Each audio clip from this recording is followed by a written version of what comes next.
जय जगन्नाथ फ्रेंड्स नमस्कार पुणी आसीगली आपण मनकर ऋतु न्यू मिनी ब्लॉग नहीं आसतु आज मिनी ब्लॉग टी स्टार्ट करवा और मिनी ब्लॉग रे कौन कौन अच्छी निहाती देखु भल लगुले मत सपोर्ट करूँ लाइक कमेंट शेयर करूँ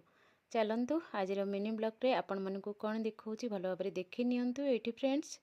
चिकेन आसी जाइए चिकेन सहित सब मसला देकी पूरा मिक्स कर नहीं ता सहित चुली रे हम चिकेन चलतु माटी हांडी रे आउ चुली रे चिकेन बनैबा चुली रे आउ माटी हांडी रे चिकेन बनैटा केते भल सेटा आपण माने भल भाव जानिथिबे। तो मु एमती गोटे छोट हांडी रखी जेतेबेले मटन आसे बा चिकेन आसे सेतेबेले फटाफट बनई दो। तो चिकेन खाई सारा पर फ्रेंड्स आम ये समस्ते मिसिकी मार्केट पलि आसीचु ता सहित ये टिके दही गुपचुप मिसिकी सब खाऊचु।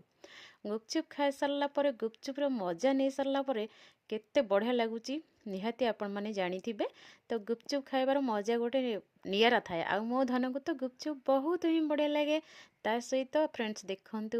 मो धन केते सुंदर भाव में गुपचुप खाऊचे आ एठी देखो हम सुंदर टिके चाही चाही आखि मारी मारी गुपचुप खाई लागिची। ता सहित मो धनर फेवरेट चिंगुड़ी माछ तो मार्केट रे पहुंची जाइछु आ चिंगुड़ी माछ नेकी घर